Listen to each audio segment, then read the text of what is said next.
Welcome, everybody. I'm thrilled to see so many of you. In the audience, it's a real mix of professionals and academics, students and faculty, and that's terrific because that's in a way what the Museum Lab is all about, bringing together the diverse disciplines that any practice within the field of museums by necessity represents. I'm going to talk a little bit about the work, but mostly this is an evening for my students who finished 15 weeks of work in this semester. This is the sixth year that I've taught the Museum Lab at the Parsons School of Design, and now also in collaboration with the Cooper Hewitt. I'll give some contextual remarks, and then the student teams, of which there are 6, will present their work with 6 partner museums. We'll then follow up with a panel discussion, and I promise not to be like a prophet or a fortune teller and disappear immediately after giving you a vision.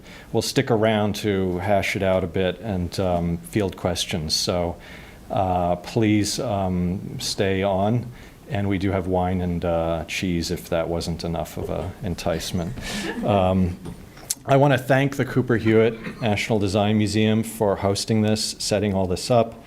We're recording this for perpetuity. It will be posted on our weblog and others, I suspect. And be there for as long as things last on the internet. I want to thank, in particular, Sarah Lawrence, who's one of our panelists. She first invited me this summer to talk internally about how to best position young people, students, for careers in museums. And we began to think about, what the time frame is for imagining your career ahead. And that's really where, I began to imagine looking a little further ahead than what's happening a year or two down the road. I want to thank also Elizabeth Merritt and the Center for the Future of the Museum, which is the American Association of Museums think tank on the future, and really a great resource. Check out their weblog, interesting content, lots of great speculations, a lot of user-contributed content. And in particular, a study that they commissioned by Reach Advisors, another think tank, called Museums and Society 2034. And this work you can download from their website and really served as the foundational data for our explorations in the lab. And so you'll see and hear some of that tonight as well. You can go into it in more detail if you're interested by downloading their files.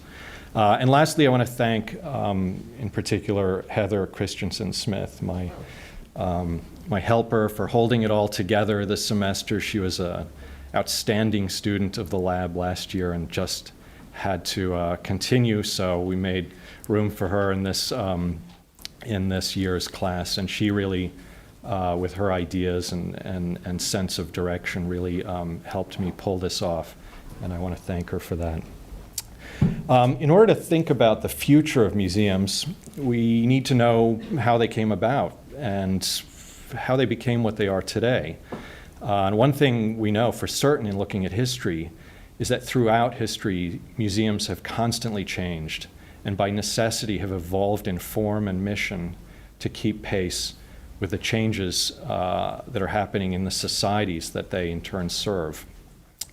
At the root of all this is a change in the way we think about ourselves, because museums, in essence, provide a place for this activity to occur.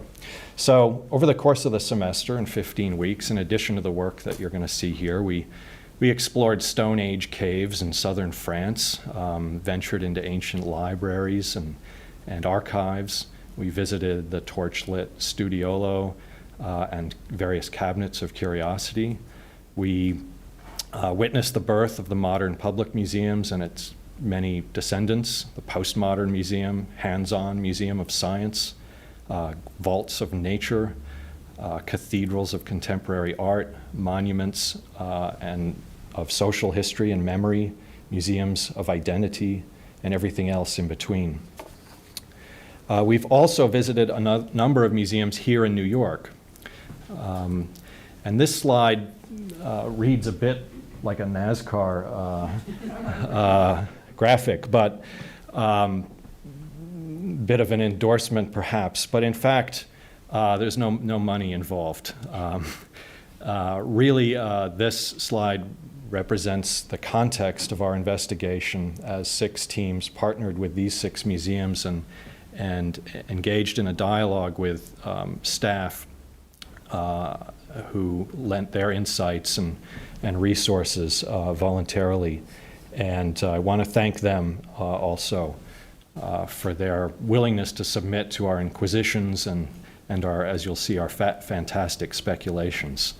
I'm going to introduce them later when we begin the panel discussion. But first, I just want to give a little bit of context concerning museums. There are 17,500 museums in the United States. That's an approximation, but it gives you a picture. We're a society that's obsessed with museums, and they're essential to us.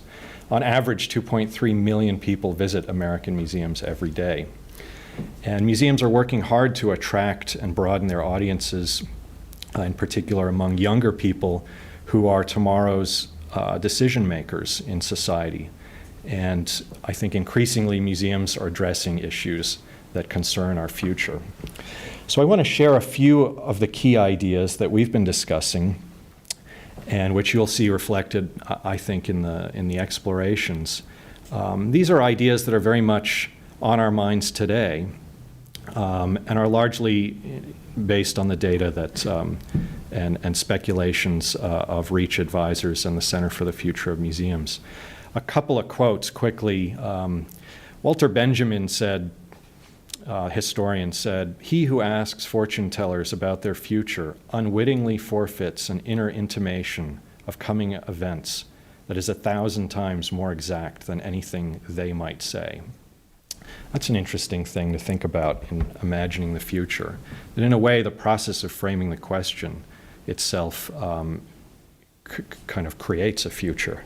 And then, of course, William Gibson, great futurist and writer, said that the future has already arrived. It's just not evenly distributed. I think that's a profound idea, because what we recognize in looking at these trends is that they're to some degree already occurring, they're already here. America's population is aging. Demographically, we'll have a larger number of older people moving on into the next decades. And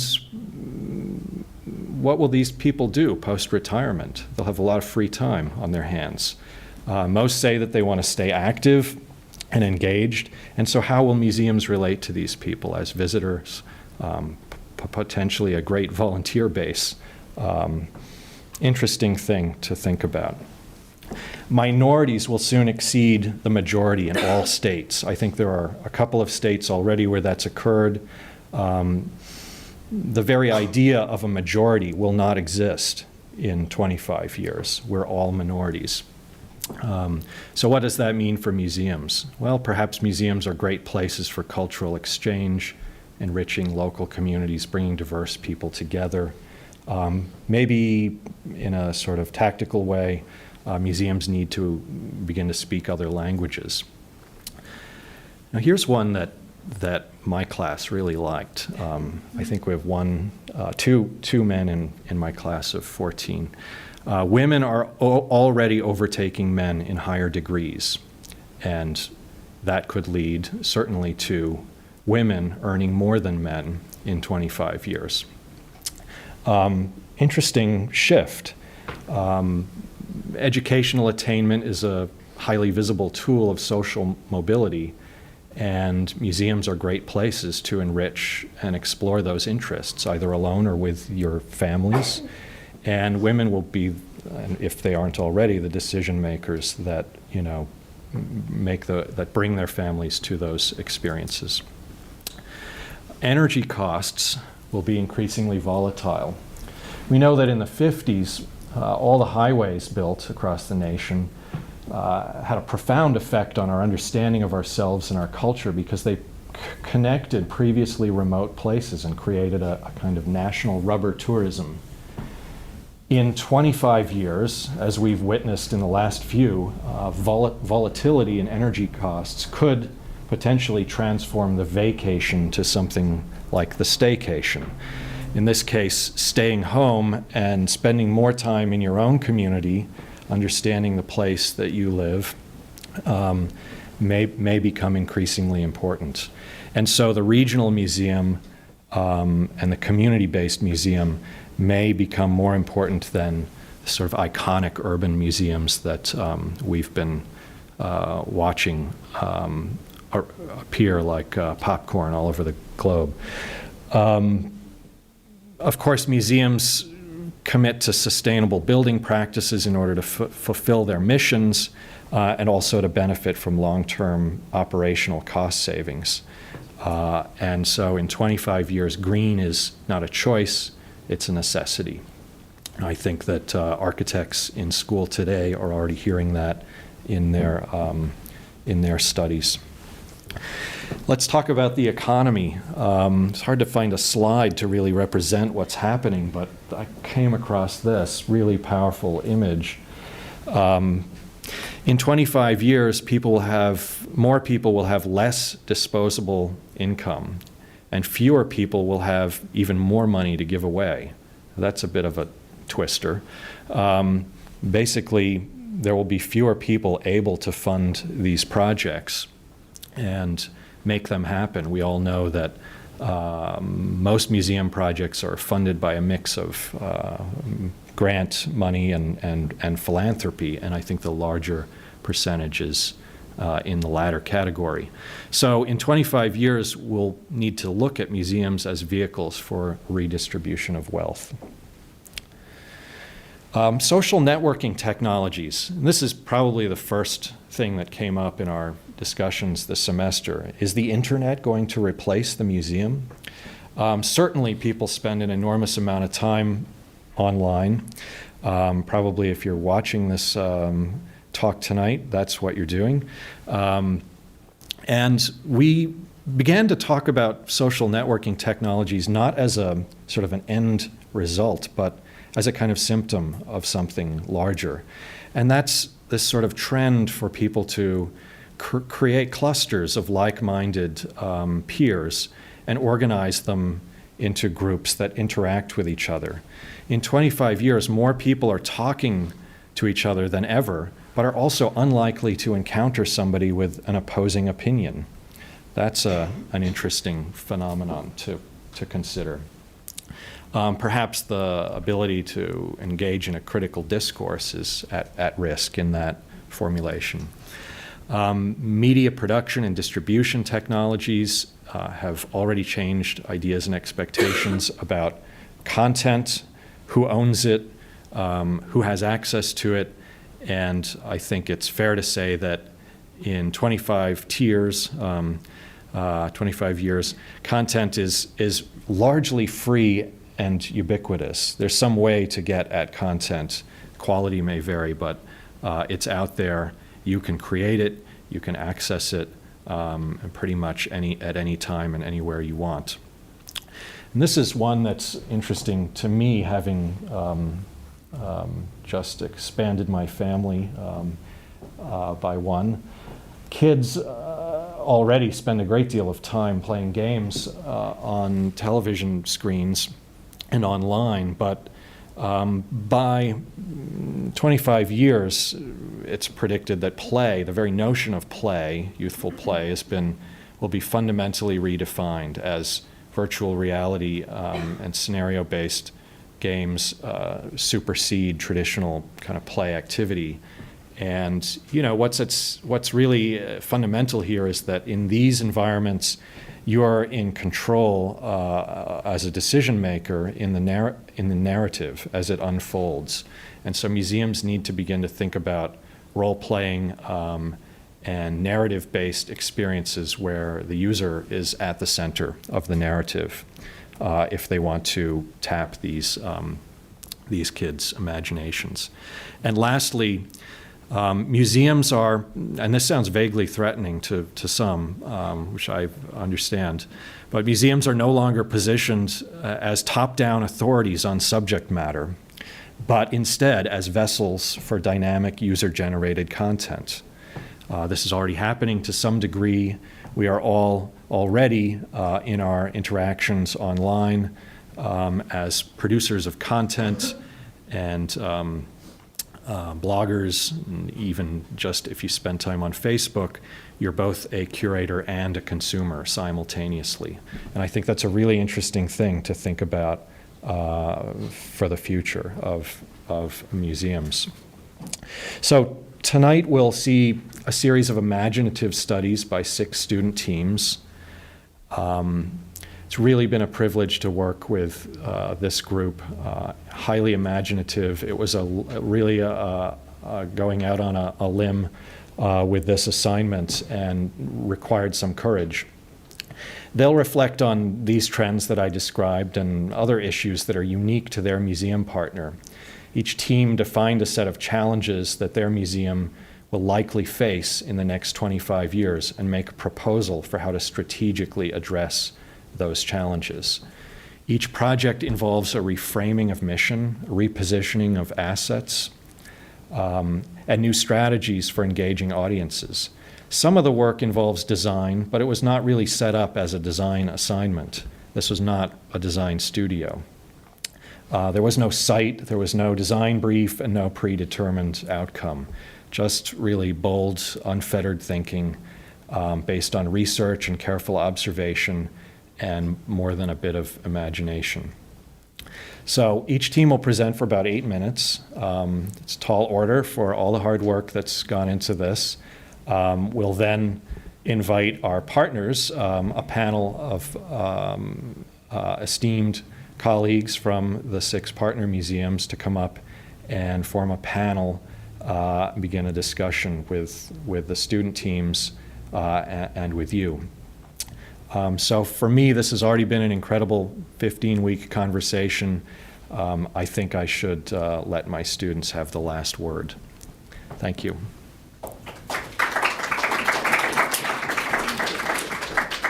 So would the Cooper Hewitt team please come up?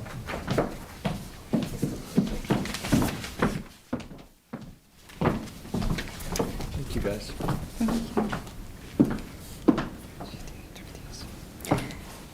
So the Cooper Hewitt National Design Museum is already thinking about the future.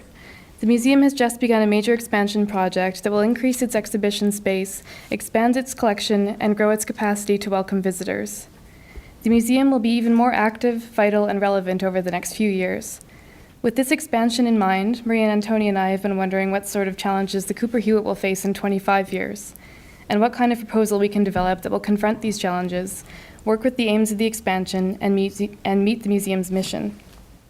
The Cooper Hewitt's mission is, it is the mission of the Cooper Hewitt to advance the public understanding of design across the 24 centuries of human creativity represented by the museum's collection. How will the museum support this mission in 25 years? What challenges will the museum face in 2034? Through our work with the Cooper Hewitt and the Museum Futures class, we've identified a number of challenges that may affect the museum in 2034.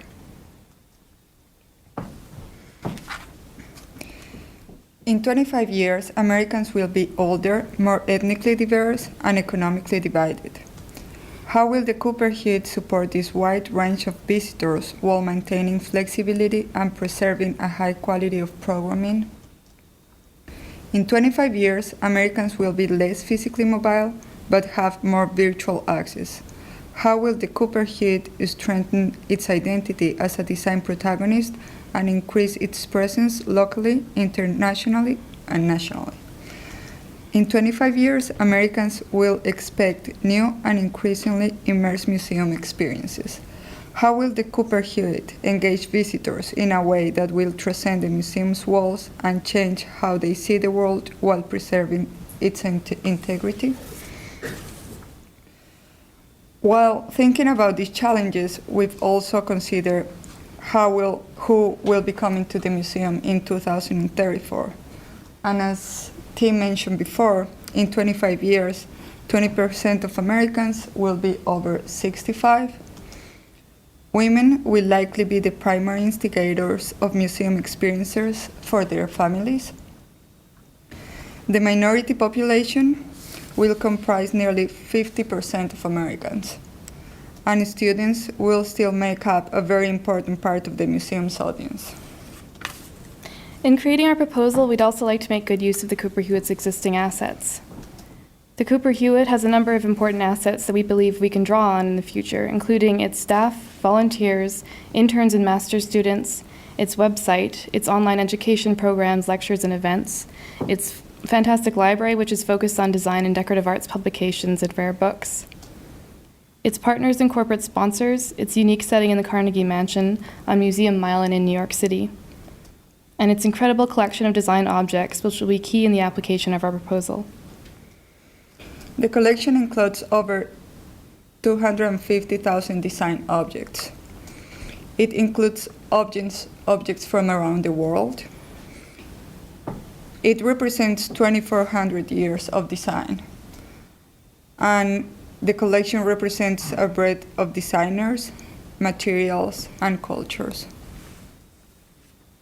So using the Cooper Hewitt's assets as a starting point, and mindful that the museum is currently undergoing a major expansion project, we propose creating an information matrix that can be used to generate connections between design disciplines, across materials, among designers, and from country to country and culture to culture. This will help people to understand how, among other things, the design of their home or ancestral countries or cultures has influenced and is influenced by American design. Because the Cooper Hewitt is an American National Museum, these links will be specifically oriented to the USA, but the proposal will also facilitate the drawing of connections between other nodes. So as an extremely simple visualization, we've placed the USA in the middle, and we've used location as a static criterion, beginning with America. Connections are drawn to other countries or cultures. And the different colors here represent different directions of influence. Connections can be made between locations. And with geography as the primary factor here, you'd also be able to find links across time periods, which could be represented by concentric rings, or to see designers of the use of materials across time, here represented by pink. So what we propose is the gathering of information that will be the foundation of this system, and the way of manipulating this information that will facilitate the generation of links and connections. There are a number of recent precedents that demonstrate how to visualize information in a way that shows connections, tells you something about the flow of influence, and can even suggest relationships that had not been previously noted. Ben Fry, the director of the Design Laboratory Seed Visualization, is developing software that visualizes extremely large data sets. Maps of Science creates images that, among other things, trace the relationships between scientific disciplines by country. These allow us to distinguish trends, overlaps, and shortcomings in scientific research. This idea has been used in other disciplines too. Artist Mark Lombardi draws visual representations of connections between prominent politicals and pop culture figures to suggest conspiracies and hint at hidden narratives. So applications based on the information matrix could use the museum's exhibitions or collections as a starting point to create connections between people and to help generate cultural understanding by translating commonalities and influence into physical space. Users can see the relationship between design in their home countries and America, among other things. So the experience we designed starts when a visitor in the museum sees an object that he's interested in. So he captures it with the handheld, and then he brings it to the room where we designed our application. This room is based on geography, and as soon as he brings the handheld with the object, the places that are linked to this object because of its material or its designer start to show up, and the visitor can walk around the place, and it's through the information, it is going to show. Don't go so fast. It is going to show the connections between the different countries and how other countries influence America and how America influence other countries in design. You can also see when someone else is looking at the same information you're looking at, so you can go and talk to that person and change information and create like discussion.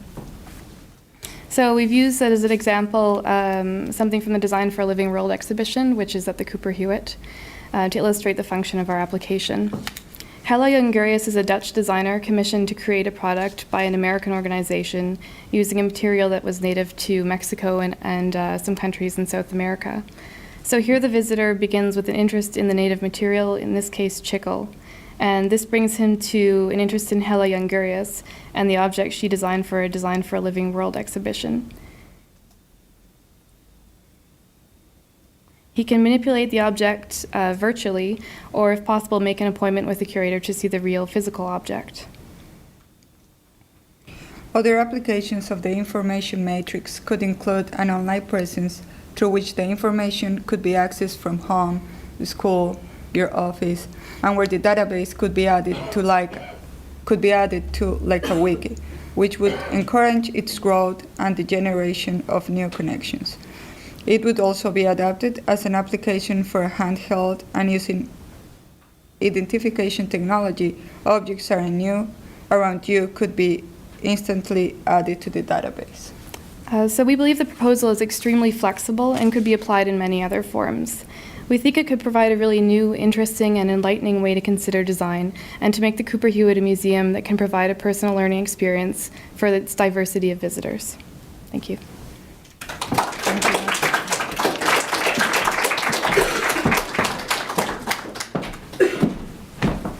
Thank you, Jenny and Maria.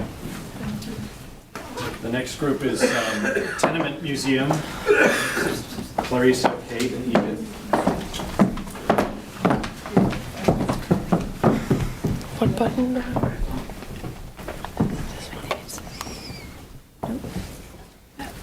Okay.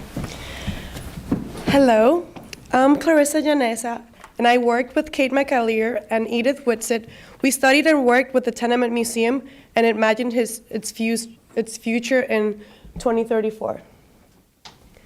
The Tenement Museum's mission is to promote understanding and historical perspective through the presentation and interpretation of the variety of immigrant and migrant experiences on Manhattan's Lower East Side, a gateway to America.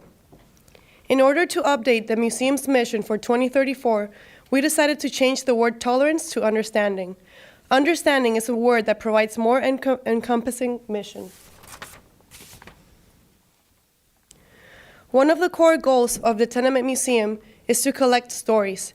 We saw this as a fundamental frame through which we might imagine the future of 2034. The Tenement Museum recreates the stories and experiences of the people who lived in 97 Orchard, a 5-story tenement house. Tenements were home to millions of immigrants to New York City during the later part of 19th century. It represents some of the worst housing ever built in the United States. Founded by activist historian Ruth Abrams, in 1988, the Tenement Museum is a member of International Coalition of Sites of Conscience, a worldwide network of historic sites specifically dedicated to remembering past struggles for justice and addressing their contemporary legacies. This is a map where the two buildings we're referring to are located. So you can see them, 97 Orchard and 103 Orchard. We wanted to ascertain what assets were unique to the Tenement Museum and use them as tools to overcome future challenges. 97 Orchard is the central asset of the Tenement Museum. Nearly 7,000 people lived and worked in this building from 1864 to 1935, and it provides a new authentic backdrop of the histories of 19th century tenements in the Lower East Side. The second unique asset of the Tenement Museum is its mission to collect oral histories. These histories instigate connections between the past and the present. Educators are highly trained tour guides that provide the unique experience of relating 97 Orchard stories. There are people that lead kitchen conversations, a special after-tour program where visitors are challenged to draw connections from the past concerning immigration and housing.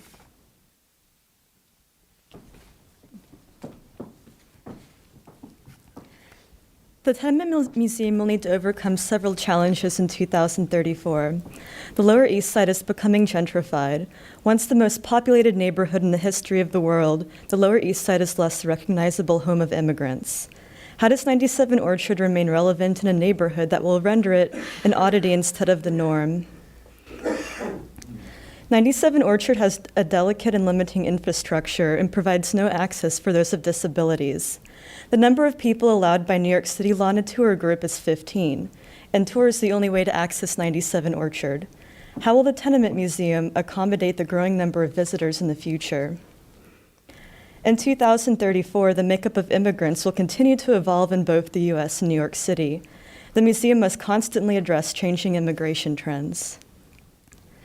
The museum's assets, its oral histories, educators, and 97 and 103 Orchard, inform the techniques we used for our proposal. Our proposal for 2034 is to activate 103 Orchard by providing public and private spaces to discuss immigration, tenants' rights, and community growth. The circle represents how the different programming in the space interact. The cyclical nature of the space reflects how issues of the past inform the present and the future. We believe human interaction will become even more of a necessity in the future as our world becomes more virtual. These two diagrams describe specifically how the different programming in our space provides interaction with each other. In the left-hand diagram, visitors contribute oral histories to the dialogue. These oral histories can be used as educational material in the conversation room, or also may also be selected as oral histories available at the storyteller's booth. The right-hand diagram demonstrates how the conversation room hosts both community awareness talks and the after-tour program, Kitchen Conversations. This is a street view of the Community and Visitor Center, the face of our proposal. People may find out about tours and museum programming here, as well as information about the Lower East Side community and housing and immigration rights. This is a view of the exhibition space containing the dialogue to the right and the storyteller's booth. Dialogue is a physical structure that provides visitors a space for reflection. Inspired by an old letter unwrapping, dialogue is a private space where visitors contribute stories about community and immigration. The stories then become part of a log or collection for the museum.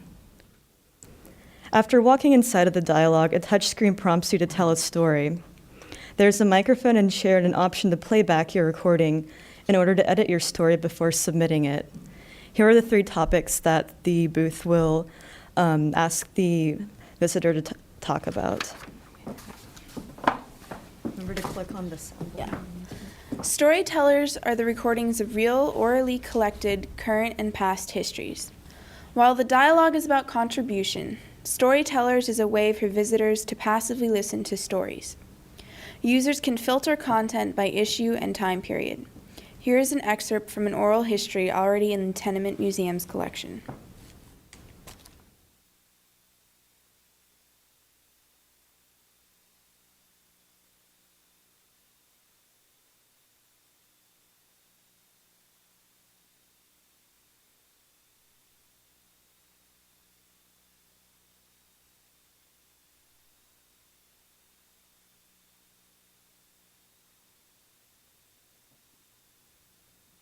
That was Josephine Baldizzi. This hypothetical audience member of the Tenement Museum in 2034 is a recent immigrant. He represents the diversity of 2034, when minorities will be 50% of the population of the United States. He describes how he attended an awareness talk to learn about more tenants' rights and how he contributed his immigration story to the dialogue after. I came to the Lower East Side Tenement Museum to hear a lawyer speak about tenants' rights. My landlord has been giving me lots of trouble. Afterwards, I recorded my account of immigrating to the U.S. in the dialogue. I was not able to attend a kitchen conversation, but I do hope my story is chosen for a later discussion. In 2034, 1 in 5 Americans will be over the age of 65. This woman represents a part of this demographic. I went on a tour of 97 Orchard. That building is so popular, I had to wait several weeks to reserve a spot. After the tour, we went to 103 Orchard to participate in a kitchen conversation.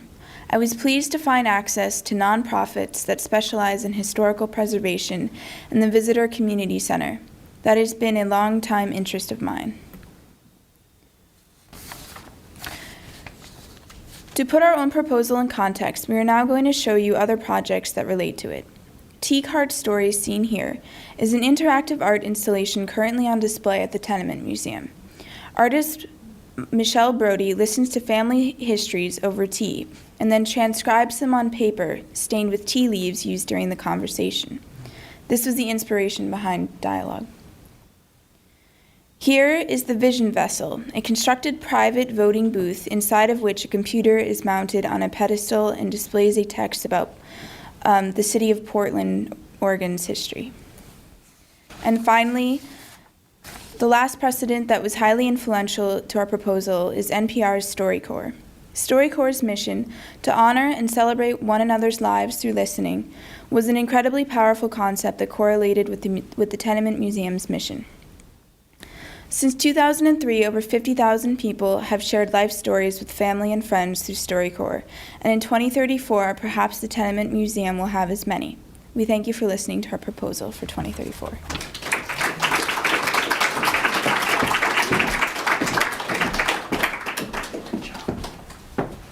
Thank you. Next team up, working with the National Museum of the American Indian, Philip Kwok, Kendall Tynes, and Jill Vance. Welcome.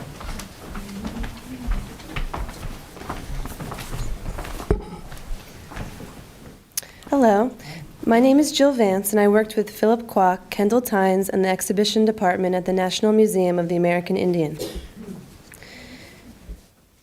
In 1994, the George Gustav High Center moved downtown into the Alexander Hamilton U.S. Custom House on One Bowling Green, across the street from Battery Park, on the edge of Wall Street, and directly outside the 4-5 subway station.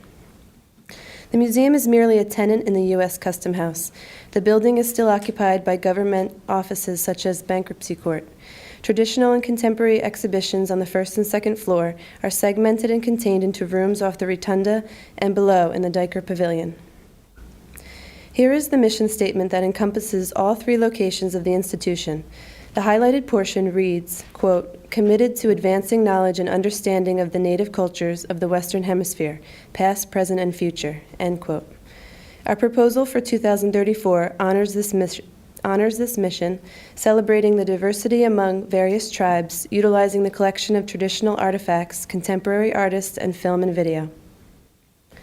We researched several cultural institutions in New York City, but our primary role model is the partner American Indian Museum on the National Mall in D.C. After years of collaborating with Native communities, in 2004, the building was complete. The architecture successfully integrates natural landscape to bring together plants, animals, and people. Furthermore, the interior design and lighting express the spirit of the objects and establish an appropriate context for viewing the collection. Challenges to address by 2034 will include working within and without the U.S. Custom House, broadening the age range of the audience, increasing awareness of Native cultures, and ultimately creating a presence for the museum in New York City. In order for Native cultures to move forward, we must retell the past, respecting the true settlers of the land before the first contact with European explorers. Contemporary research, pulled from both the Mannahatta Project and Do All Indians Live in Teepees, provide evidence that qualifies Native Americans as the original settlers of the land. European explorers claimed they discovered the New World, justifying land theft and the mistreatment of natives. Our proposal for 2034 aims to represent the diversity of tribes and reclaim land they originally inhabited. We focused on three main ideas: creating a brand identity, introducing an interactive outdoor exhibition in Manhattan, and transforming the U.S. Custom House. The first step to rebrand the identity is to change the name of the museum to First Nations of New York. We feel the title should reflect Native voice, not an institution, who collaborate with the museum on a daily basis. First Nations has a fresh, contemporary feel and boldly proclaims that Indians were the original settlers on the land. The subway is a public space we could use to further promote the brand, adding First Nations of New York to the title of the station. Native cultural identity dresses invade the elevator shaft and bring the collection out of the museum for contemplation. Advertising campaigns can promote the museum from below. This example addresses a current issue between natives and the Washington Redskins pro football team, asking the commuters, why is the term Redskins so offensive? We would also express identities of the people on the facade. Various Native tribes use face paint as a medium to transform themselves for rituals or to mark their status. We want this gesture to mark a transformation on the building and create a presence in the Bowling Green during the daytime. Different colors of face paint have different meanings to natives. When green is worn under the eyes, it is believed to empower the wearer with night vision, while white symbolizes peace. Technological advancements will allow us to construct a model of the building and, utilizing light projection and video, create an entirely new space to represent past Native habitats. As the image of the real building peels away, these projections reveal a native village of wigwams that might have existed at this site in the year 1600. By removing neoclassical structure, natives can reclaim ownership of Bowling Green. This is the beginning of our second proposal, the Manhattan Port Tour. Based on the research by Eric Sanderson, this is a map of Manhattan as it might have appeared 4 centuries ago. It was found that a group known as the Lenape tribe inhabited Manhattan in the early 1600s. When we compare historical maps with the current New York City grid, we can see where those sites would be found today. The Manhattan Project informed our proposal for an off-site exhibition tour of pots or structures with artifacts. These pots will be placed at New York landmarks and destinations as a strategy to engage a larger, more diverse audience. Historic pots will reside in areas specific to native settlement history. Scholarly pots will be at the major universities throughout the cities. Interactive pots are located at New York City tourist hotspots. The audience in each location will vary from tourists, scholar, and general public. The historic pots will represent the early settlements of the Lenape tribes. These structures provide the opportunity to view the scale of wigwams shelters in the approximate sites where they once stood. These wigwams will exhibit historical documentation including text, image, and textiles. Cases constructed of glass as well as natural material will make up of the scholarly pots. They will be placed throughout the city at university campuses. These pots houses artifacts from the First Nations collection, announce upcoming events, and promote resources offered at the museum that students can benefit from. Interactive pots are located in areas that receive high amount of traffic on a daily basis, in other words, tourist hotspots. These locations receive a native artifact such as totem poles or drums that visitors can interact with. These objects, like the other pot types, will create a strong presence of the natives and the museum in a public space. Back at the museum, we are looking to redesign the interior to incorporate the pod tour exhibition and tie-in themes in the atrium space. The existing entrance offers few visual cues to indicate where visitors should go.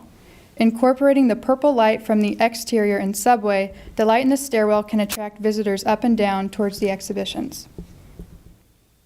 This teepee, reaching floor to ceiling, creates a new entry point to the atrium where a visitor can experience the space on the rotunda. Upon entering, the aesthetic changes from a canvas teepee to a longhouse of sticks and mud, which is a typical structure for ceremonies and rituals that exist today. The enclosed environment will include drumming and singing from speakers above, which will set the mood for the exhibition in the atrium. Here's the image of the existing atrium space. Working within the constraints of the neoclassical architecture and the 3 entrances to the galleries are problematic. Housing native artifacts in a space with intrusive, large-scale paintings above depicting European explorers is unsettling. We want to use this grand space to bring nature indoors. You are now inside of a pod, like the scholarly pod you saw at Columbia University. Here you can choose your own adventure, explore artifacts, interact with objects and video. The LED flooring is touch sensitive and lights up as you walk around the space, so visitors are making a visual imprint in the exhibition and also signaling the wireless technology that interacts with a visitor's phone. We believe that by 2034, all mobile devices will be purchased with Bump It capabilities. Bump It is an interactive technology that will be implemented within the center gallery space. It is an application for all mobile devices that allows museum guests to download contextual information about each display by bumping the phone near or around the object or video. From their mobile devices, visitors can not only read information about the objects, but listen to stories and hear the audio from the projected videos around the atrium.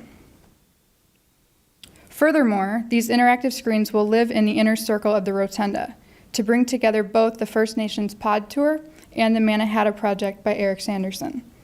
By choosing locations around Manhattan, people can see all of the outdoor pods in relation to one another. They will also be able to view the sites as they looked early in the 1600s when the Lenape tribe inhabited the land. Bump It allows users to download the same map to their mobile device and begin their pod tour from the museum. Here you see an image of the atrium at night. We chose video projection because it allows us to switch videos that represent the diverse nations. We hope that rebranding, transforming the building, and marking territories around Manhattan will bring the collection back to nature and in public view. We respect the changes the exhibition team is currently developing behind the scenes. We wish to build on these ideas and create a fresh perspective of the First Nations Museum to represent the spirit of the culture and support Native Americans into the 21st century. Thank you.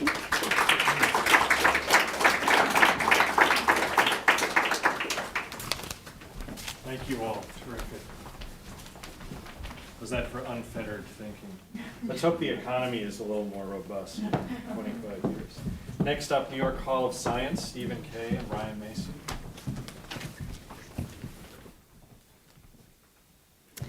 The New York Hall of Science brings the excitement and understanding of science and technology to children, families, teachers, and others by galvanizing their curiosity and offering them creative, participatory ways to learn. The hall serves over 400,000 visitors a year, and in addition, over 150,000 teachers and students interact with NYSCI's off-site educational programs. NYSCI is located about an hour away from Midtown Manhattan in Flushing Meadows, Queens. Queens is the most diverse county in America, and it is home to multiple ethnic groups, which combined speak over 138 languages. Unlike most museums in Manhattan, NYSCI mainly attracts Queens residents and caters almost entirely to this group. NYSCI has the opportunity to act not only as a science center, but a place for community interaction and dialogue. The New York Hall of Science is located at the World's Fair 1964 site, one of the largest conventions to be held in the United States. The fair glorified technological and scientific advancements from companies around the world. 2 rockets from the fair remain at the NYSCI site, reminding visitors of the important historical background of Flushing Meadows, Queens. One of NYSCI's most important assets is their emphasis on human interaction. Each year, the hall hires numerous high school students from Queens to help in the museum. Known as explainers, these guides give demonstrations, oversee child interaction, and help in the exhibitions, teaching visitors the importance of science. By working with NYSCI, these students have the opportunity to advance up the science career ladder, which is shown on the left. The ladder provides students the opportunity to work in the science field and help develop important job skills that will help in later careers. NYSCI is surrounded by numerous public schools and has an opportunity to become an after-school community center where kids and teens can go for further study time, homework help, and educational aid. Because Queens is such a diverse area, there's a need for community centers that appeal to interact with all these groups.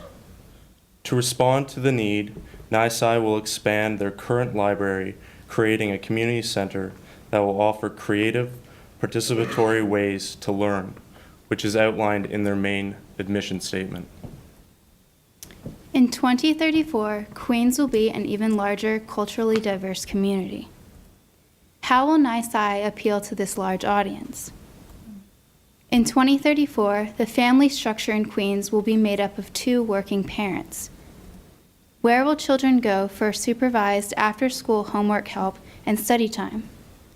In 2034, access to information will be even more technological and internet-based. In what ways will NYSCI involve itself with these new practices and encourage museum attendance? In 2034, the New York Hall of Science must create a library which encourages community interaction through a combination of site-specific object discovery and textual learning to aid the growing needs of Queens area. The current library, seen in the red outlined box in the upper left-hand corner, illustrates the small space allotted for library learning.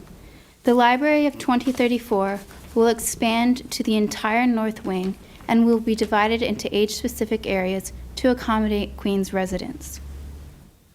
The Children's Library Discovery Center in Queens provides a basic concept of the structure NYSCI will utilize. The library will have interactive learning stations specific to permanent exhibitions in the library. Another library in Beijing, the Children's Republic, also shows how the NYSCI library will be a place of comfort and curious learning. The library will have multiple study niches where visitors can wander away from the crowds and find a quiet place to read. The NYSCI Library of 2034 will challenge the preconceived notion of the boring and quiet library and librarian by stressing the human presence of the explainer. In 2034, these guides will be known as information scientists and will provide a new face to the librarian. Information scientists will represent all ethnic groups in Queens, providing a comfortable and approachable atmosphere for all children. These young, casually dressed, and informal teachers will be extremely well informed on new technology, yet still be able to relate to the everyday visitor. Instead of English as the primary spoken language in the museum, a visitor will be addressed in their own language, be it Spanish, Chinese, Italian, Korean, or any one of the numerous spoken languages in the Queens community. This relaxed, multi-ethnic environment will appeal to the community, creating a place of group interaction and personal learning.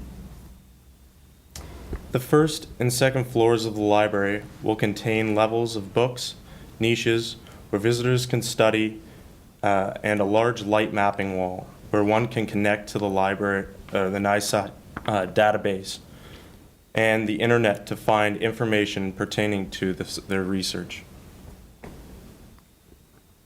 The light mapping wall is a site-specific technology advanced at the NYSCI library. By touching the wall, visitors can participate in a megabase of internet collections and access worldwide information.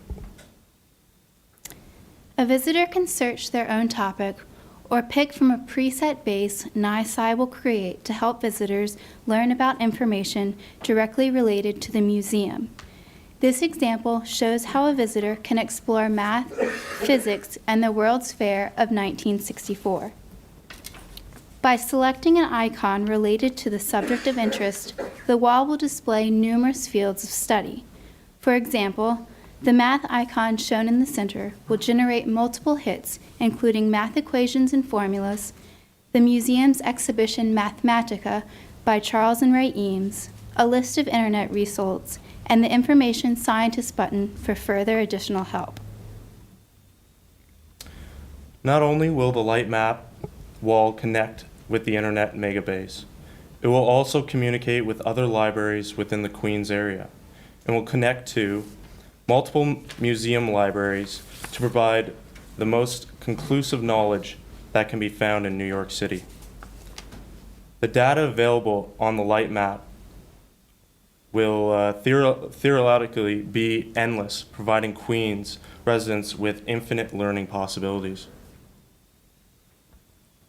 From the top level of the Nisei Library, a view of the surrounding World's Fair exhibition can be seen. This view connects the visitor with the rich historical past of the museum and creates a sense of value to the community. The New York Hall of Science Library will become not only a place of learning, but a center to create new relationships to strengthen bonds within the Queens area. Thank you. Thank you.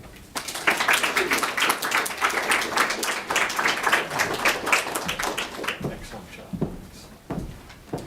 Next up, the American Museum of Natural History team, which I believe tonight is only one, Miranda Elston. Unfortunately, Emily Kramer couldn't make it due to other academic commitments.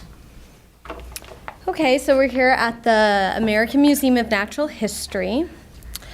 And the challenges that the museum will face are extending beyond the museum walls to reach those who are economically, geographically, or otherwise unable to visit the physical sites due to constraints on travel, age, and rising prices of energy. Incorporating sustainability into new design and educational aspects of the museum. And to create a museum that dually functions as a museum space and a community center to bring people together. The mission statement of the museum currently is to discover, interpret, and disseminate through scientific research and education knowledge about human cultures, the natural world, and the universe. We feel that this mission statement is greatly suited for our proposal. The recent museum's collections are one of the main assets that the museum has. The museum has about 200 working scientists conducting research currently. They have over 32 million specimens and cultural artifacts. And they currently have 14 to 16 traveling exhibitions that can be gone anywhere from 5 to 10 years. And they present over 200 public events and programs that can be available through podcasts if you can't personally attend them. They also have a research library system that is one of the largest natural libraries in the Western Hemisphere, and their holdings comprise of research collections, special books, digital collections, which can all be accessed through research on-site, online, and through scientific loans. And currently the museum is trying to enrich these collections by doing exhibitions, expeditions, and 2008, they did over 220 alone. So their collections are constantly growing at the same time. Our proposal is a way to extend the resources of the Natural History Museum beyond the physical site, is to place a satellite prototype in specific locations throughout the United States. And this prototype will be green energy and sustainable to teach local communities about how to bring green energy into their own areas. It will also be an exhibition space, a gathering space for the community, and it will be a venue for theater and lectures. This is the satellite prototype. It is very changeable depending on the location it's at. That is our dream of it. It will use green design as shown here with wind energy, tidal power, and solar power, and will adjust to the local environment that it is placed within. Current museum locations in America, as we discussed before, there are numerous museums, and this is a map that shows only a few of them that are currently in the United States. And our goal is to place the satellite in areas that haven't been highly museum populated. If there's other local museums within these certain locations, they will work with the museum specifically. But our goal is that these satellite museums go to communities that don't have a museum or don't have these community centers to bring people together and to spread knowledge. So the audience that this prototype will reach will be the specific local communities, and it will reflect the regional traditions, cultures, and environments. Specifically speaking, if it was in a glacier zone originally in the formation of the Earth, maybe their exhibition will reflect that to show the community what their landscape used to be like. So precedents are the Emergency Response Studio, which is a mobile artist studio that goes into devastated areas to create community in the arts, and it is environmentally friendly and runs off solar power. The American Museum's temporary exhibitions and their mobile museum are great presents as well. They had a recent traveling exhibition, Water H2O of Life, which emphasizes the importance of water in our world and is a great environmental theme that spread, as well as their mobile museums bring the museum to the schools throughout the New York City area. Green Community Center in Oakville, Illinois. This is a community center that teaches the community basic green habits to put into their everyday life. So how you can save water, energy, and other resources.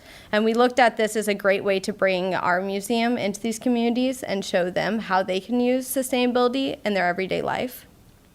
And finally, the Water Plus Life Museum Complex is the first Platinum LEED certified museum, and it focuses on sustainability and conservation.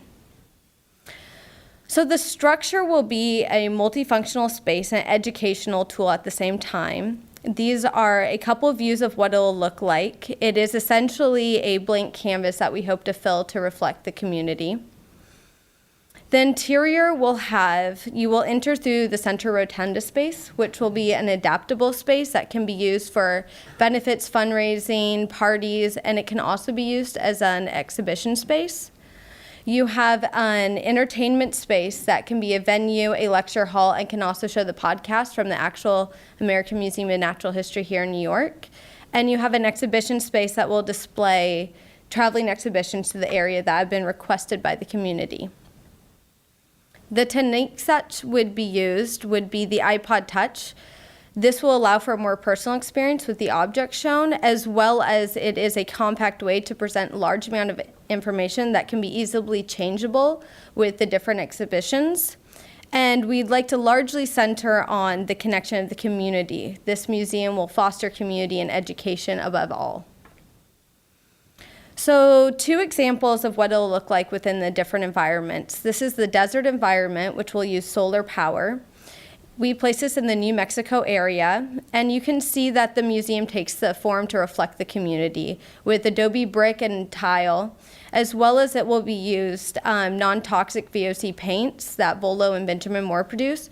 So the actual site is green, as well as exhibitions within can show sustainability. And a water environment along the Washington coast, tidal power, which is an up-and-coming type of sustainability, would power this site, and it would use recycled wood and glass, as well as, again, the non-toxic VOC paints. And you can see that it reflects the community, brings people together, and has images that represent that local culture, like the painting hung here.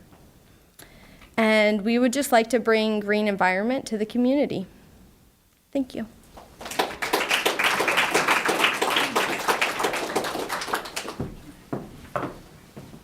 Miranda. Next up, the Museum of Modern Art team, Lara Huchteman, Kelly Lo, and Eri Yamagata.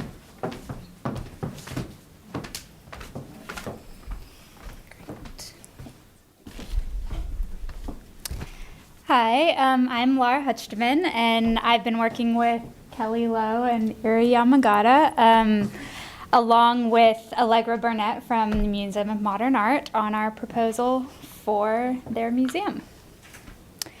First, we'll go over some challenges that we feel the museum might have to tackle in the next 25 years. Challenge 1 is how to encourage further participation and exploration of their excellent collection while maintaining the traditional art museum environment. And these are a few sub-questions of that question.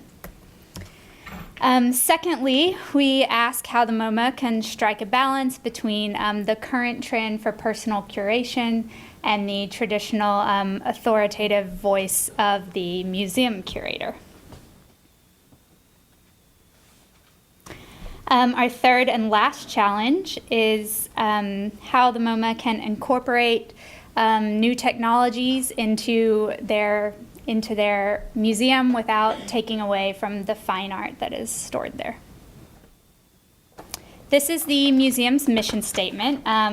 It's quite long, so I won't read it all to you. But basically, the red highlighted parts are the parts that our proposal is focusing on improving. We feel that these are areas that they could use the most improvement. Just a few highlights are a deeper understanding and enjoyment of modern and contemporary art, and then the accessibility to a public that ranges from scholars to young children. So we'll start by outlining some of the many assets of the Museum of Modern Art. We've chosen 3 to use in our proposal to help us with our ideas. The MoMA's websites are vast, and they have websites for all age groups, and every exhibition has its own website, and then they have their collection website, and it's just a great source of information for all. The next asset that will help our proposal is their collection. It's a great collection and has many, rock star sort of pieces, but there's only, the average museum only displays about 2% of its collection. So our proposal will be focusing on how more of a museum's collection can be put on display for the public to experience personally and physically. MoMA Queens for a time was the MoMA a few years ago when they were renovating their Midtown location, and presently it's used as storage and some office space and photo studio. We would like to open it back up for public use, but also retain its present functions. Some of the precedents we've used in developing our proposal are actually on the left. You have there the MoMA's Red Studio website, which is a program where teens can apply and then create their own audio guides for existing MoMA shows. On the right, you have the SF MoMA's webpage, which we just think is a really fun way to explore a collection and personally curate your own show online. These are some museums. On the left, you have the New Museum in Washington, D.C., and they have a great room where you can explore their collection, and there's all sorts of things in the drawers. You pull out different drawers, and different newspapers are there, and it's a great way to explore but not have everything on display at one time. The Vitra Design Museum is a museum where they have well-designed visual storage, displaying more than your average objects.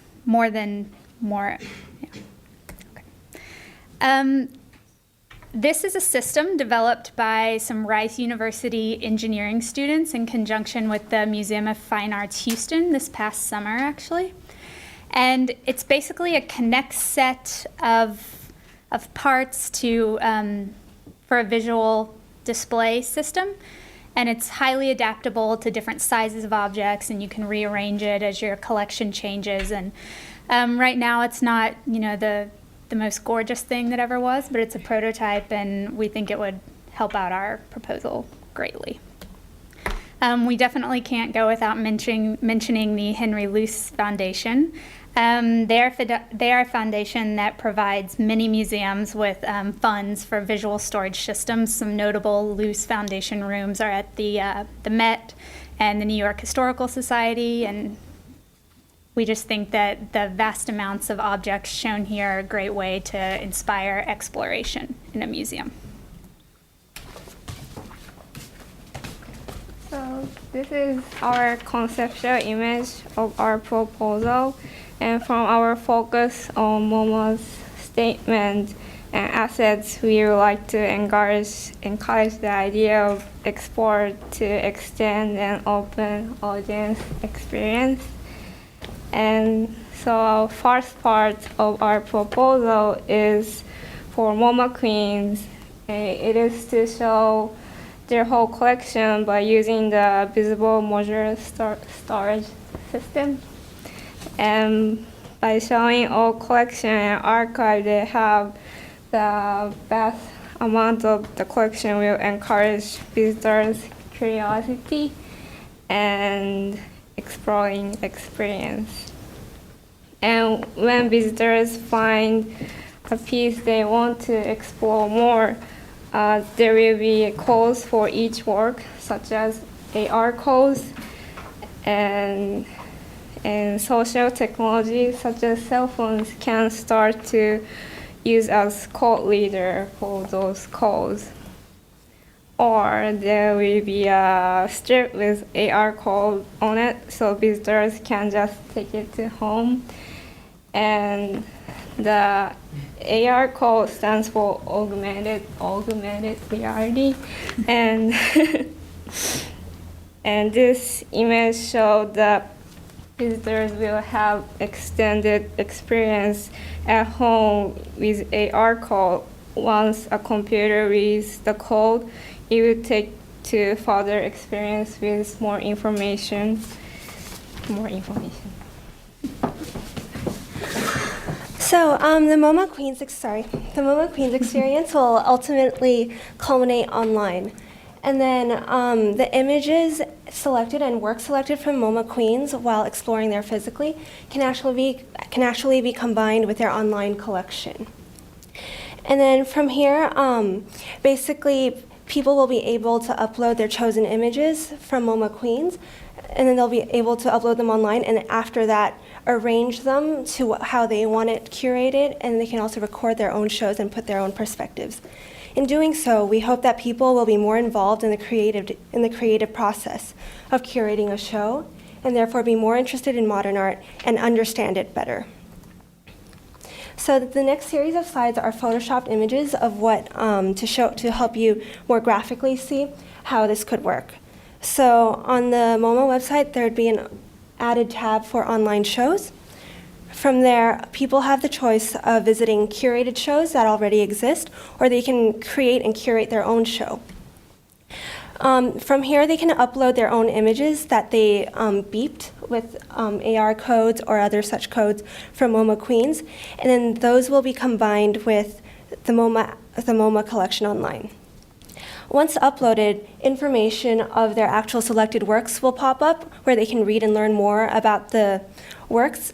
And then we also added a suggestion tab where they can see other works that are similar, which might also pique their interest.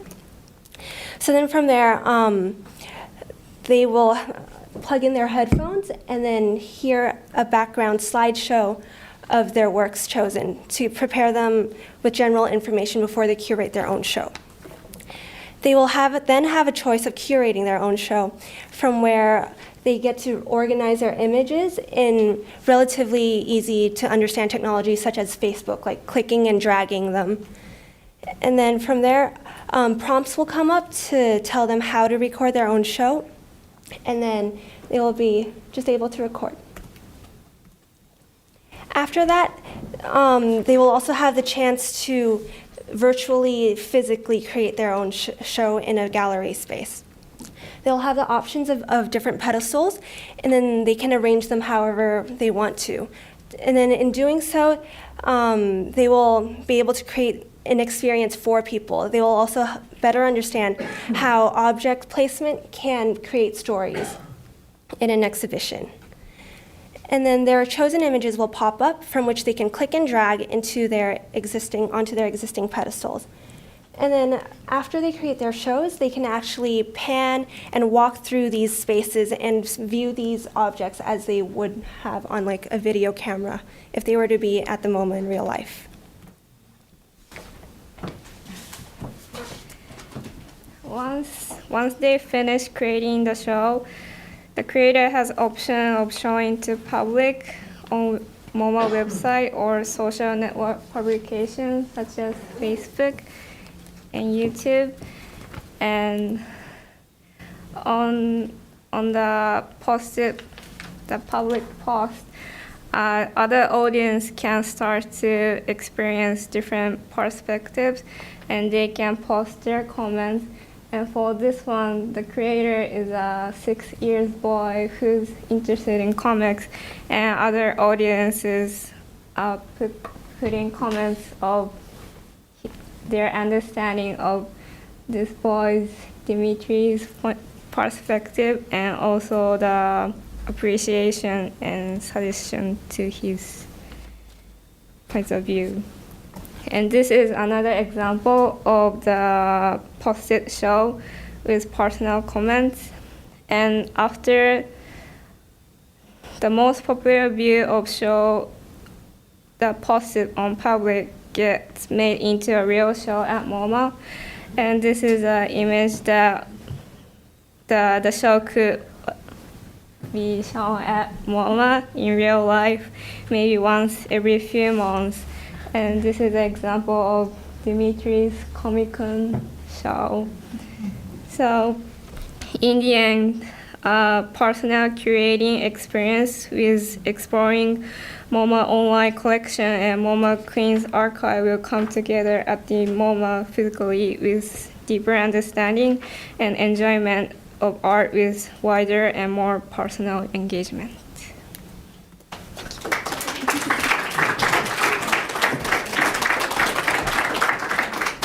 Terrific. Okay, I just want to make a brief introduction.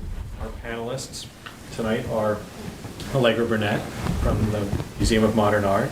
She is the director of digital media, and I had the pleasure of working with her years ago when she worked with my company, Ralph Applebaum Associates. Thank you for coming, Allegra. And to her left is Eric Siegel. Eric is Director and Chief Content Officer at the New York Hall of Science, and also, I believe, President of the NAME. Yeah, National Association for Museum Exhibition. Right, so another American Association of Museums sort of group that's thinking about future of exhibitions. To my left, David Harvey, Senior Vice President for Exhibitions at the American Museum of Natural History. Sorry, we're all talking about being ready wired. This thing is dangerous. David Harvey, Senior Vice President for Exhibitions, to my left from the American Museum of Natural History, really almost running an office of magnitude within the walls of the museum, and producer of terrific traveling and permanent exhibitions.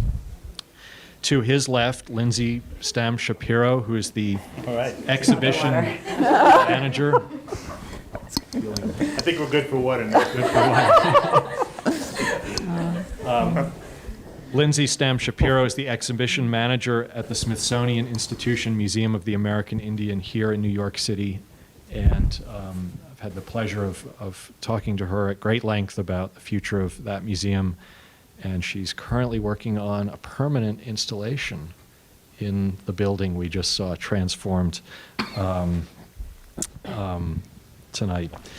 And to her left, Dr. Sarah E. Lawrence, Director of the Master's Program in the History of Decorative Arts and Design here at the Cooper Hewitt, and curator, most recently created a fabulous show about Piranesi last year, and had the fortune of seeing that and working with Sarah this year and last year with the Museum Design Lab when our site was the Cooper Hewitt Design Museum. So welcome, everybody. And And I'm going to first ask you if you have any, was there anything that you didn't see that you expected to see? That's unfair to ask at the end of a creative exercise. But, you know, in thinking about the future, there are often sort of preconceptions or presumptions, at least, about what students will think the future is like, what it'll look like, what will be important. Is there anything that struck you as missing in this vision of the future that may have been a surprise? Well, I'm happy to start. I don't think I felt anything was missing. And I do want to start out by just congratulating all of the students who spoke today. You spoke beautifully and gave us ideas about things that I can assure you none of us would have thought of. So I really thank all of you for that. One question I had for you that kind of addresses the issue you're raising is, all of you were really interested in picking up on a trend that's already excellent in museums of looking at ways to develop interactivity and to transform the museum experience in a way to help relate it to the kind of experiences we're having more and more in everyday life, both in the workplace and at home, to involve the internet, et cetera. And I wanted to hear a little bit from you about whether or not in your discussions you talked about wanting to keep aspects of the experience of the museum different from all of that. Right? This is a place where one can appreciate the aura of the object separated out from its context. And I know I'm sounding like a very conservative old fart here, but it's something that I think about a great deal, both as a professor and as a museum curator.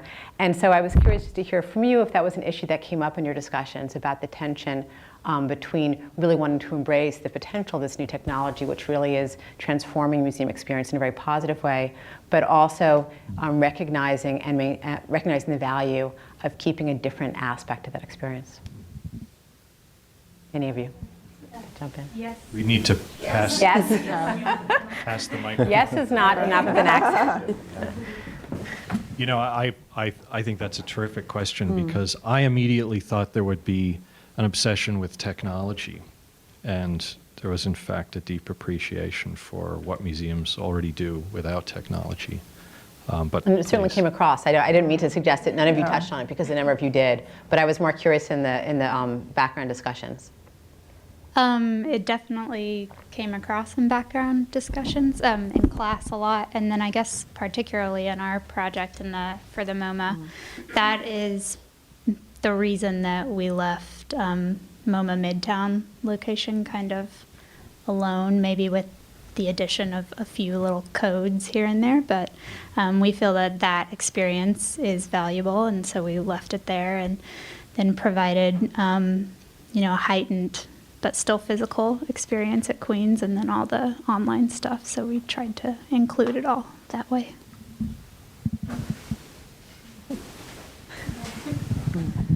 For the Cooper Hewitt, it was definitely an important part and something we wanted to leave in the museum. So we wanted to, since the expansion project is already based on the physical collection, we really wanted to do something virtual, but we were careful to connect it back to the physical object. So we were interested in the connections between the things that the people could then see in the exhibitions or when they visit the collection.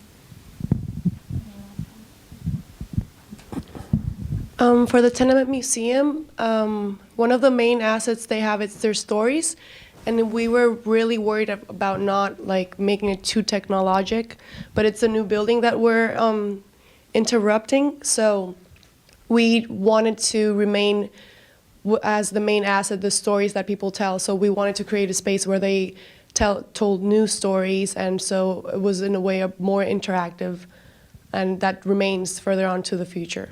So. I guess technology sort of helps the museum in a sense. Similar to a student studying art history, would use a textbook to look at the image, research it, and then proceed to travel to wherever that, I guess, art piece is physically being shown. So I think it aids it in a sense, but there will never be a replacement for the physical object. but there is a need for that first stepping stone to understand and why to appreciate that object as the population does increase.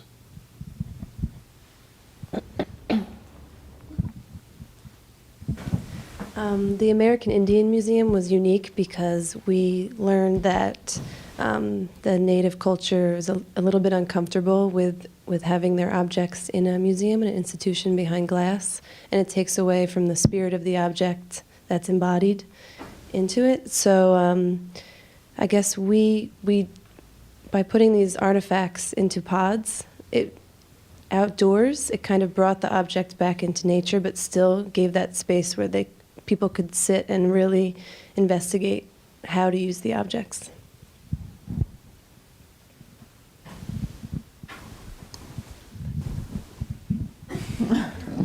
Well, we're the only museum that doesn't have objects, the Hall of Science. And I grew up going to museums and sort of in the cult of the object. That was sort of the passion I felt, and being around the original object. And I feel actually a little deprived. But I truly wonder, I'm not being a provocateur here much, but I truly wonder the degree to which that sensibility is shared among the growing immigrant community, and particularly the dislocated object, the object that isn't in its original setting. There's a Hindu temple in Queens that I've gone to that has these beautiful sort of gold idols, and they're in the temple. So and I think it would feel very strange if I intuit, and I'm ignorant, that for those same objects to be picked up from that temple, which is a living temple, and moved into a museum. So I truly don't know whether there's how culturally specific, for example, that preference for sort of the sacred object is. I can't say, particularly dislocated from original context. I would just add that, I think that one of the things that wasn't necessarily touched on and might have been is that this is actually an opportunity through technology and in 20 or 25 years at least to be able to make the object less precious and more ubiquitously available, so that, at some point, I think 25 years from now, people will be able to rapid prototype things at home just by digitally downloading something. So, just the same way that computer cut vinyl is, which sort of migrated into museums like 15 years ago. Now, for less than $1,000, you can buy a unit if you do, craft work at home and you can do that in your own home.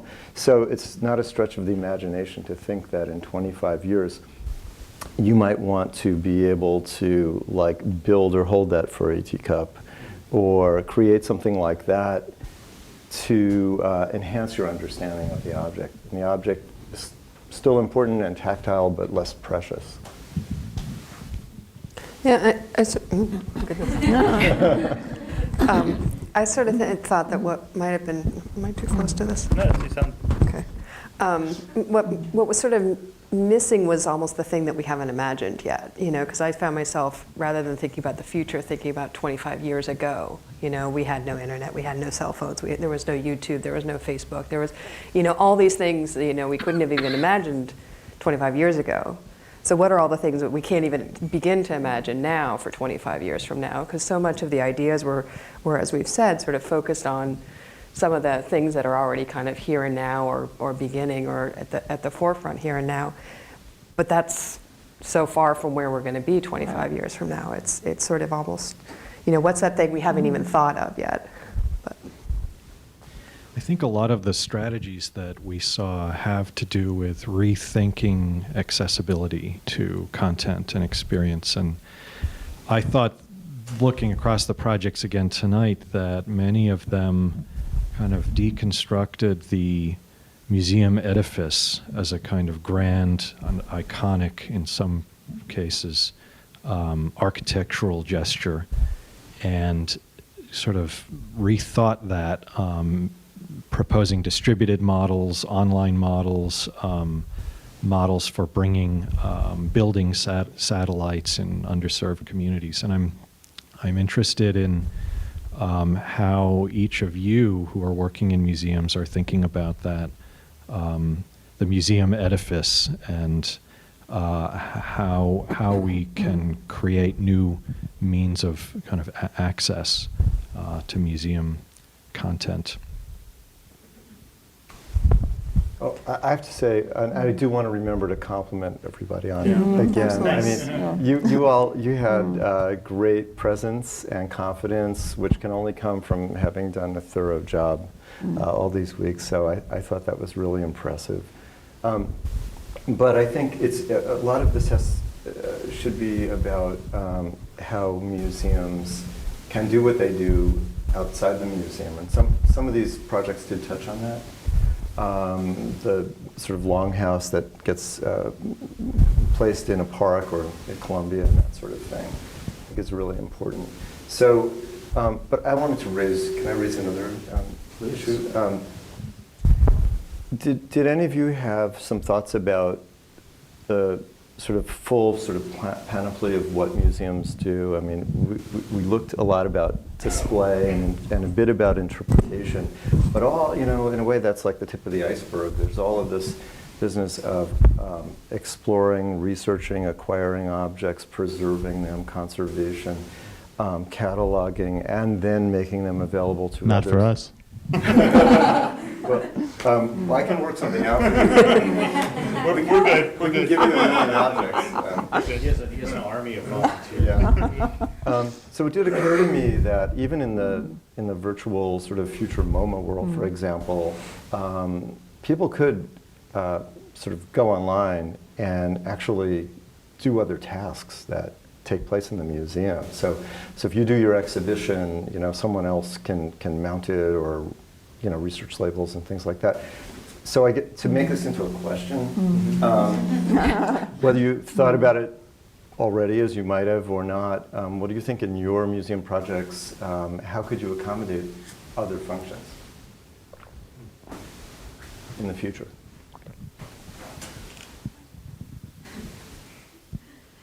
You had spoken about our MoMA project, and we included the arrange your own room, and we thought of other things like possibly having a kind of preservation stage or conservation stage, and we definitely thought about those things, and we were wanting to include them, but there's time limits and thinking of focusing our presentation. But yes, we definitely included those and think that they're relevant in involving people in other stages of museum experience. So, and then to answer the first part of your question about how people think of museums, we were trying to communicate the idea that museums are libraries of objects rather than books, and you should experience them similar to the way one experiences a library, by exploring and looking at the things around it that are related and that sort of thing. So. Our idea of dialogue was really a way of making a collection of oral stories for the Tenement Museum. So it was sort of like creating a collection that doesn't exist there currently. So we really had that idea of creating a collection and people being part of that creation as part of our proposal. So. For NYSCI, since it's in Queens, we also thought about making it more of a community center, like community center / museum. And right now the Great Hall is under construction, so we thought about maybe using that as a forum to hold meetings, just really involve the community. So we kind of wanted to rebrand the museum almost as a small node of what Queens is, of what the ethnic groups are. So. Our proposal actually started off as almost a public programming solution. Before we decided to talk about to think about connections between the things in the collection, our first idea was to connect the museum itself to other museums in the world. in a way similar, but sort of an amplified way that the new museum has started doing the last year or two. But having said that, I think our proposal in the end, because it's basically just a collection of information and a way to use that information, could be applied in a bunch of, in myriad other ways. So I feel like it's pretty adaptable to different concerns of the museum. With the Natural History Museum, we really saw it more as an educational community space over displaying the objects. We had the display space as we saw, but it wasn't the main space of it. And we really approached it more as educating and bringing information to people than here's an object to stare at. So.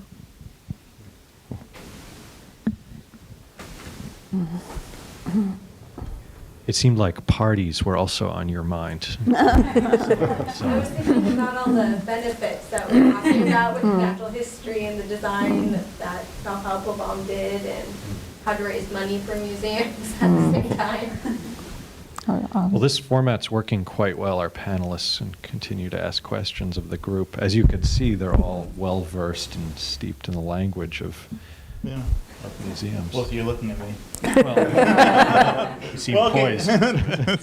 Poised. So it's interesting. You know, I try to think about what a presentation of thinking about the future of a business would be over a period of time. You know, so we're not all designers here. By the way, we're not all designers. That's one of the things I noticed. We're not all designers here, right?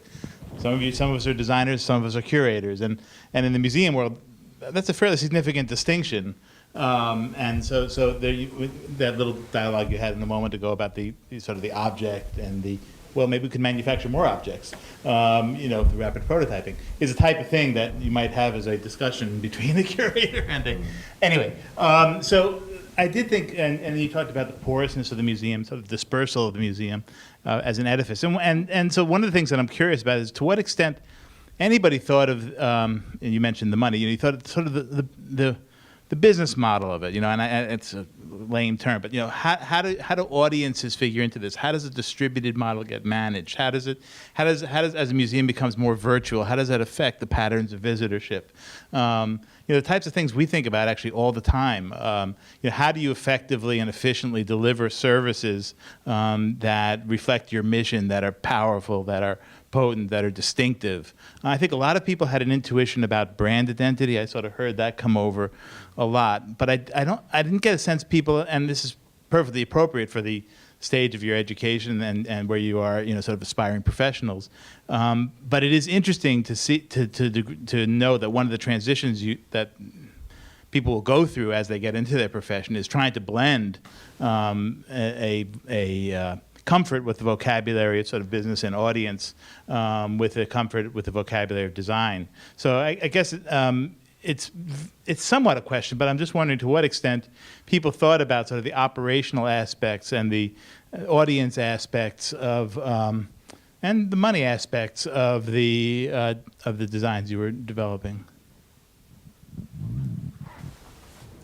There's a bummer. No, at all. That's a lot of stuff. There's a lot of stuff, like 90% of what I think of. I guess for our museum, we based the idea of these satellites also. They have a lot of traveling exhibitions as we looked at, and they already have a loan process in action, and the entire setup and the idea of taking all these objects and placing them in museum space. So that's already within their actual framework. Yeah. So we thought that was a nice little added. And then, as I said before, we were looking at that adaptable space in the center, and the audience space is also ways to fundraise, not only to bring people together, but to make some money for the museum. So we were trying to keep in mind that a little, but we were focusing, of course, more on So, what but it'll it's become. interesting. Yeah, so what kind of infrastructure? What kind of infrastructure is there out there? Infrastructure is there out there that could take those kind of, you know, take the kind of community-based things that you're talking about and sort of make it happen? Who did you imagine sort of being the people who would say, well, great, we'll adopt this, we'll build this? When you thought about that, community groups? Community groups, kind of like the community group we saw in Illinois. They don't have the best space. That's why there wasn't a picture of their space. It's in a school gym. So they would be a great group to come forward and want the satellite to come to their area and really have these ideas express the community and an actual place to come that's not a gym floor. For Miranda's group, I like I've just been thinking of comparing it to like the idea of the pop-up store that seems to be pretty popular these days, where people know it's only there for a finite amount of time, so they sort of go crazy and make sure that they go there while it's still in existence. But for the Cooper Hewitt, you asked two questions basically about audience and money. So for audience, I think that was really what drove our idea, because we did use really it was thinking of the Cooper Hewitt as the American National Design Museum, which it is, but also that it serves, because Americans are so diverse and because people come here from all over the world, it's got to serve everyone. So that's why I think we made it so adaptable to the visitor and really led by them. And as far as money goes, it was sort of in the back of our minds, but it's hard to, I mean, we're really talking about speculative technology too, being able to manipulate projections in the air and stuff.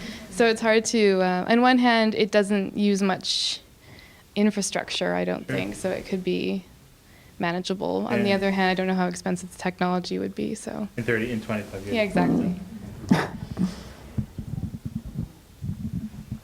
In our discussions with the Tenement Museum, one of their major challenges that they are trying to deal with now and for the future is how to attract current immigrants to their museum, because it's primarily a white educated audience. And so we really wanted to create a space that would drive this overlap of audience background. So we'd have the typical museum visitor, but then also possibly an immigrant to come and use the community center. So we really thought about the audience and how to attract them.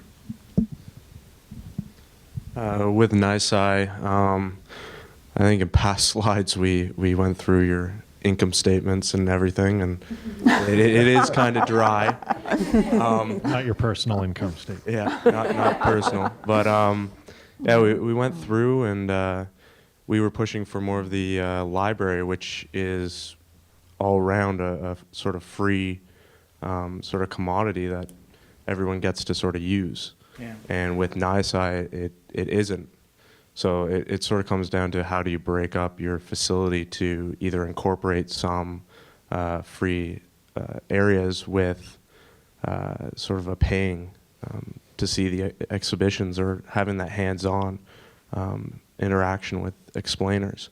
Yeah, I mean, along with the general sort of praise that we've been giving, I want to specifically point out that I don't know, you can go through my income statements, but you're also going through my computer, because one of the proposals that I've had sort of tucked away in my computer at some point, and I think I mentioned this when we had this quick review, is really to develop our library infrastructure at the Hall, thinking that pedagogically it makes a lot of sense. As people do sort of open-ended exploration at the Hall, it would be great to have the resources accessible for them to explore more deeply. So it was, your intuitions were really first rate on that. So congratulations. Any other takers for implementing? Yes, I have just a question. We at sort of NMAI are developing one gallery into sort of a permanent collections gallery, and we've been, thinking very carefully about how to present objects and, sort of, maintain the presence of the objects and sort of, honor Native peoples, and working with, 50 different Native consultants to make, selections and sort of interpret the objects, and then also, think about, digital media and how to sort of mediate between use, the presence of the object and media. And then, also, I mean, the exhibition is going to be up for at least 10 years. So, to sort of think about, the longevity of the show and, not to do something that's going to be too dated. And so I'm just curious if those of you who are dealing with, contemporary media, most of which seems like it could be implemented, almost immediately, or many institutions are using right now. Did you think about longevity and how some of your strategies would hold up over a period of time, or were you thinking that your concepts would morph? That's a great question. Maybe you guys.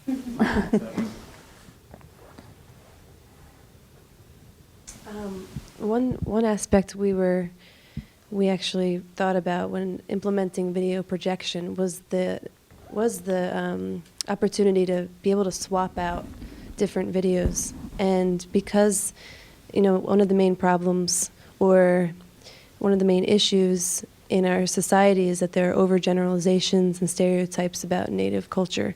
So to represent as many tribes and nations as possible would really, that's what we were thinking with our video projection. It would be a variable, it would be a platform to change things out. Hi, I worked on the Tenement Museum, and as far as longevity, that was completely essential to our proposal.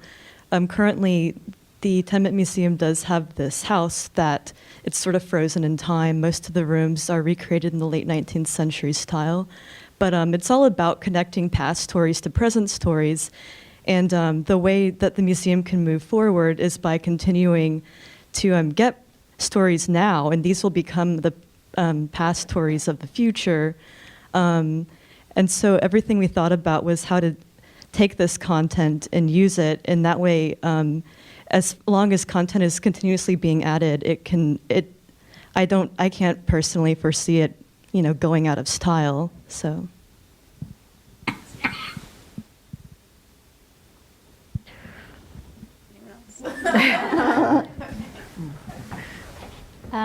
I guess with the MoMA Queens aspect of our proposal, the internet aspect of our proposal seems, fairly adaptable as the internet is. It's definitely hard to foresee technology-wise what will be going out of style. I think that's a very difficult challenge. But for MoMA Queens, we were trying to just have a completely separate experience from, well, not separate, but different experience from MoMA Midtown. And I think with having the QR codes or whatever sort of code one would choose, there's many options. But and having that linked to virtual information that could be changed. You have the object, which won't change because it's an object, and having it linked to vast amounts of changeable information seems like a good way to provide for adaptability in the future.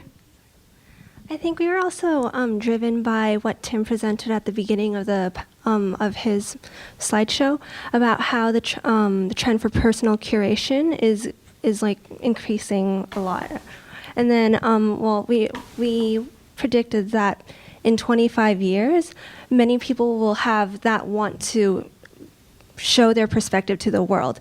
So therefore, that was what we proposed in our last section of our presentation, like how curated shows, like most popular ones that people actually like, can actually be implemented physically, so that visitors can actually physically visit other perspectives outside of curators' perspectives. I think, just to add something, I think one of the things that we've been focusing on a lot is kind of separating out content from presentation, so that, because the content is the thing that, is sort of the core, and your presentation will change based on technology. And I sort of feel like a lot of your presentations were kind of doing the same thing. Like, it was more about the content of the idea necessarily than the specific way of presenting. Because in some sense, who knows what that's going to be. So, I think that's something I would commend you on, because I think that's a kind of smart, long-term thinking strategy and tactic. Is, the good ideas will sustain whether the technology or the format changes. So, about 4 or 5 years ago, I had an exercise analogous to this with another school, and at the time, or maybe it was a little longer ago, at the time, everybody was really enthralled about the capacity of the internet to deliver, and now it's basically the phone system, which is, we're going to have the internet at our museum, but what I think is taking its place is the social technologies, social networking technologies, which, and everybody always points, and I think I raised this when I visited, everybody always points to sort of the two that work, well, Wikipedia, that's, crowdsourcing, and Facebook, that's social networking. And I think what it really I don't understand, and a lot of people are trying to get to, is what is the motivation of visitors who go to the museum? It's speculative that people want to curate their own shows. I've never seen much evidence of it myself, and it's speculative that once having curated them, they would find sort of a reason to put them online and have other people comment on them. So that's harsher than I mean it to sound, because it's a question I ask myself all the time. What is it that people think they're doing when they come here? And what is it that gets them to come to the Hall of Science? And there's some good writing about it, all of which is based on sort of small sample research and a lot of intuition. And it's worth reading that writing because it's a little bit better than just guessing. So. Well, we're running over time. Are there any last remarks or questions? I will say something. This has been, I don't even need this. Right. I might get like feedback. It would be really horrible. Yeah. We won't need those in 25 years. It's really a great project. I want to compliment all of you on it. It's quite interesting. It's made me think. I went to the 1964 World's Fair 14 times as a very young guy. And back then it was all the transistor radio and all of that, and wow, that was like changing everything. And it really did develop a social consciousness about everybody who liked the early Beatles or whatever it was, and pulled us together. So we've been through the electronic age, and now we're in this sort of digital age. And I guess the thing is that back then I don't think I think it might have been easier to imagine the technology. Yeah, everything would get smaller and more portable and less visible, but it was maybe more obvious but less accessible to conceive of how it would be used, or the big social import and the sort of sea change there. And so I think this is a very daunting assignment that you've given, because these major technological changes that seem to come faster and faster actually unleash interests and desires and intellectual motivations and social motivations that we might not really have recognized the import of. So I guess I would have to say it's exciting. Who knows? I'm looking forward to it. Well, thank you all for a splendid conversation, and I look forward to reading about you all in the future and your careers, and all the wonderful things that you're going to bring to the table after school. Thank you.